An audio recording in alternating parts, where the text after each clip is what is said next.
سابق وزیر اعظم اور chairman P T I Imran Khan Lahore میں اس وقت خطاب کر رہے ہیں. آئیے آپ کو دکھاتے ہیں.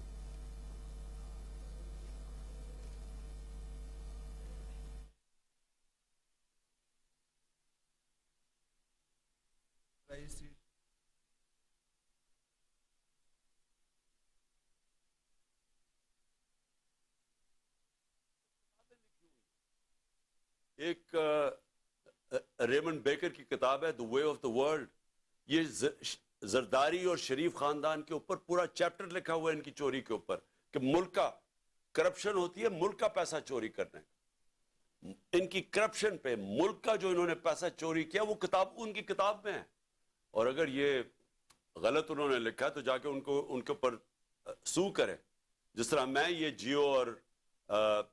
جیو گروپ کو سو کر رہا ہوں, دبئی کے اندر بھی کر رہا ہوں, امریکہ میں بھی کر رہا ہوں اور برطانیہ میں بھی کر رہا ہوں, کیونکہ وہاں کے قانون ایسے ہیں کہ آپ اگر کسی کے اوپر غلط چیز کریں, غلط بیانی کریں, وہاں تو وہ بڑے سٹرکٹ قانون ہیں.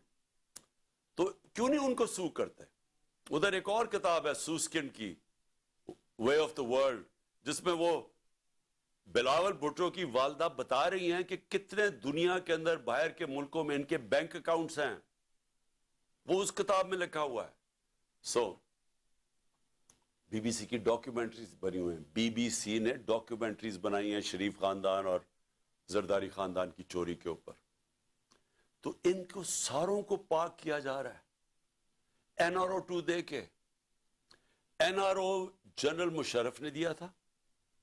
4 گنا پاکستان کے قرضے بڑے تھے NRO 1 کے بعد. لوٹ مار ہوئی تھی. ہم نے اٹھایا تھا وہ بینکرپٹ ملک جو 2018 کو ہمیں ملا تھا کہ جب دیوالیہ نکلا ہوا تھا. اور یہ اب NRO 2 جنرل باجوہ نے دیا ان کو کہ یہ اب آئے ہیں سارے پاک ہو کے, اور آہستہ آہستہ ان کے سارے کرپشن کیسز ختم ہو رہے ہیں. اور ایک یعنی قانون بنائے ہیں انہوں نے نیب امینڈمنٹس میں کہ ایک کی کرپشن معاف ہو رہی ہے. اور افسوس کی بات یہ ہے کہ سلمان شہباز واپس آتا ہے, ہار پہنائے جاتے ہیں اس کو, اور اس کے بعد وہ پوری پریس کانفرنس کرتا ہے کہ کتنا ظلم ہو گیا سلمان شہباز سے. پہلے تو یہ بتاؤ سلمان شہباز کہ آپ کی رمضان شوگر مل کے اندر نوکروں کے پاس 16 ارب روپے 1600 کروڑ روپیہ کیسے ان کے بینک اکاؤنٹس میں آ گیا تھا؟ پھر اگلا جواب دو کہ 4 وہ مارے گئے ہیں, 4 آپ کے گواہ ہارٹ اٹیک سے مرے ہیں, اور جو انویسٹیگیٹ کر رہا تھا ڈاکٹر رضوان وہ بھی ہارٹ اٹیک سے مرا ہے. ایک نیٹ فلکس کے اوپر پروگرام دیکھ لیں, اس میں بتایا گیا ہے کہ یہ کیسے ایک نرس نے کتنے لوگوں کا قتل ان کو مارا تھا جو ہاسپٹل میں تھے. کیسے مارا تھا؟ وہ صرف انسولین انجیکٹ کرتے تھے ان کے اندر, انسولین انجیکٹ کرتے تھے اور اس سے ہارٹ اٹیک ہو جاتا تھا اور پتہ بھی نہیں چلتا تھا. تو کبھی کسی نے کوشش تو کرے کہ ایک دم یہ سارے لوگوں کو ہارٹ اٹیک کیسے ہو گئے, اور جب وہ مر گئے سارے تو یہ واپس آ گئے, اور واپس آ کے کہتے ہیں جی بہت بڑا یہ بے قصور آدمی ہے. اس کے علاوہ اسحاق ڈار بھی صاف ہو گیا. اسحاق ڈار نے $5 ملین کا جب نیب نے پوچھا کہ جناب اپنے بچوں کو $5 ملین بھیجیں, کدھر سے آیا پیسہ؟ کہتا جی دبئی کے شیخ نے میں نے اس کا یہ کام کیا تھا, اس نے دیا. انہوں نے کہا اچھا جناب رسید بتا دیں کہ کس نے پیسہ دیا ہے. جیسے انہوں نے رسید مانگی, پرائم منسٹر کے جہاز میں بیٹھ کے ملک سے باہر بھاگ گیا. اور یہ شریف خاندان کا یہ جو بڑے انکشاف ہوا تھا ان کی ایون فیلڈز اپارٹمنٹ جو مے فیئر کے اندر ان کے 4 سب سے لندن کے مہنگے علاقے میں جدھر یہ رہتے ہیں, تو آج تک ایک نہیں چیز بتا سکے کہ پیسہ سورس آف انکم کدھر سے آئی تھی. اور اسی طرح مجھے افسوس سے کہنا پڑتا ہے کہ آج آصف زرداری کی بہن, وہ سارے اگر سندھ کے اندر جا کے پوچھ لیں کہ وہ جدھر بھی کٹ آتا ہے وہ کدھر جاتا ہے, وہ زرداری مافیا کے پاس جاتا ہے. تو وہ بھی معاف ہو گیا, زرداری بھی معاف, تو یہ سب بچ جائیں گے آپ. اور میں یہ اپنی قوم کو یہ آج بتانا چاہتا ہوں کہ میں آپ سے نہیں 26 سال سے یہ چیزیں کہہ رہا تھا. 26 سال سے میں کہتا جا رہا تھا کہ کیونکہ پاکستان میں قانون کی حکمرانی نہیں ہے اس لیے کرپشن ہے, کیونکہ قانون کی حکمرانی نہیں ہے اس لیے قبضہ گروپ ہے. کیوں نہیں امریکہ میں قبضہ گروپ, کیوں نہیں یورپ میں قبضہ گروپ, کیوں نہیں لندن میں کسی کے جو بچارے آپ کے پاکستانی محنت کرتے ہیں ان کی زمینوں پہ کیوں نہیں قبضے ہوتے, پاکستان میں آتے ہیں تو کیوں ہوتے ہیں؟ کیونکہ یہاں طاقت کی حکمرانی ہے. اور یہ ہے جنگ ہماری قوم کے لیے.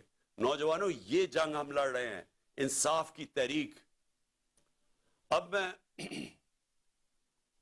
میں دوسری پہلو پہ آتا ہوں, معیشت کے اوپر. میں نے اس کو پچھلے 2 دن بھی بات کی ہے. میں صرف یہ پھر سے اپنی قوم کو آج کہنا چاہتا ہوں کہ کوئی بھی معیشت کو سمجھتا ہے, سب سے پہلا اصول معیشت کا کیا ہے کہ سیاسی استحکام ہو, پولیٹیکل سٹیبلٹی ہو. معیشت کبھی بھی اس معاشرے میں نہیں چل سکتی جدھر جب لوگوں کو, میں اگر انویسٹر ہوں, میں بزنس مین ہوں, جب مجھے یہی اعتماد نہ ہو کہ میں آج پیسہ لگاتا ہوں تو کل کیا ہوگا, مہینے کے بعد کیا ہوگا, 6 مہینے کے بعد کیا ہوگا. انسرٹنٹی جب ہوگی معاشرے میں, کبھی بھی اس معاشرے کے اندر سرمایہ کاری نہیں آتی. آج بزنس بالکل رک گئی ہے پاکستان میں. 88% پاکستان کے بزنس مین کہتے ہیں کہ ہمیں کوئی اعتماد اس حکومت پہ نہیں ہے.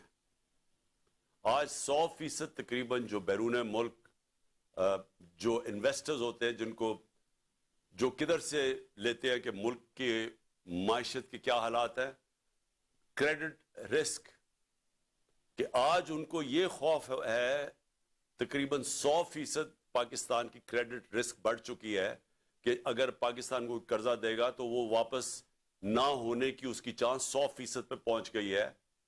جب ہم تھے اپریل کے اندر تو 5% تھی. تو یہ جب سے یہ آئے ہیں تو کسی کو نہ باہر نہ اندر اعتماد ہے پاکستان کی اکانومی پر. لہٰذا اکانومی سکڑتی جا رہی ہے, گروتھ ریٹ نیچے جا رہی ہے. 6% پہ ہم چھوڑ کے گئے تھے, آج 0 پہ پہنچ گئی ہے. اس کا مطلب بے روزگاری بڑھتی جا رہی ہے. اس کا مطلب کہ فیکٹریاں جو بند ہوتی جا رہی ہیں اور جو بے روزگار لوگ نکل رہے ہیں, ایک طرف مہنگائی ہے, دوسری طرف بے روزگاری ہے. کیسے لوگ تنخواہ دار لوگ کیسے گزارا کریں گے آج؟ اوپر سے کسان علیحدہ رو رہا ہے, بجلی کے بل اسمانوں پہ ہیں, ڈیزل کی قیمت جو ہم 150 روپے لیٹر چھوڑ کے گئے تھے, آج عالمی منڈی میں تیل نیچے آ چکا ہے. ہمارے دور میں 115 سے لے کے 103 روپے $103 تھا. 115 سے $103 بیرل تھی انٹرنیشنل مارکیٹ میں. آج وہ $80 سے نیچے آ گئی ہے. لیکن ڈیزل کدھر ہے, پیٹرول کدھر ہے, کیسے بجلی کی قیمت آج کدھر ہے؟ ہم 17-18 روپے یونٹ پہ چھوڑ کے گئے تھے, آج وہ 40 روپے سے اوپر چلا گیا. کس طرح لوگ پیسے دیں گے؟ کسان جس کے پاس پیسہ آیا تھا ہمارے دور میں, اس نے اپنی زمین پہ لگایا تھا, جس کی وجہ سے ریکارڈ پیداوار ہوئی تھی, 4 بڑی بڑی فصلوں کی ریکارڈ پیداوار ہوئی تھی. آج کسانوں سے پوچھیں کیا حالات ہیں ان کے. کسان علیحدہ پسا ہوا ہے, بزنس مین علیحدہ پسا ہوا ہے, انڈسٹری ہماری بند ہو رہی ہے. سروسز, یہ جو آئی ٹی کے اندر ہم نے اتنے انسینٹیوز دیے تھے, ہماری 75% آئی ٹی ایکسپورٹس بڑھی تھی, ان کے انسینٹیوز انہوں نے واپس لے لیے. تو سوال یہ ہے کہ اب ہم کدھر سے آمدنی بڑھائیں گے اپنے قرضے واپس؟ سابق وزیر اعظم و chairman P T I Imran Khan Lahore میں نیوز کانفرنس کر رہے تھے. ان کا کہنا تھا کہ بی بی سی نے شریف خاندان کی کرپشن پر ڈاکیومنٹری بنائی ہے. ان کا مزید کہنا تھا کہ معیشت اس لیے تباہ ہو رہی ہے کیونکہ ملک میں انصاف نہیں. ان کا مزید کہنا تھا کہ ان چوروں کو NRO2 دے کر پاک کیا جا رہا ہے. ان کا کہنا تھا کہ شرمناک طریقے سے ان چوروں کے کیسز ختم کیے جا رہے ہیں. عمران خان نے کہا کہ ہم تباہی کے کنارے پر کھڑے ہیں, اب زرداری مافیا کو بھی معاف کیا جائے گا. آپ کو ایک بار پھر بتائیں کہ فری اینڈ فیئر الیکشن کروا کے اس کے بعد ملک آگے چانس ہے اوپر پھر سے کھڑے ہونے, نہیں تو یہ نیچے ہی جا رہا ہے. میں نے آخر میں نے اپنی ساری مشاورت کمپلیٹ کر لی ہے. میں انشاءاللہ 17 تاریخ کو ہم ایک ہماری پارٹی کی گیدرنگ ہو رہی ہے بڑی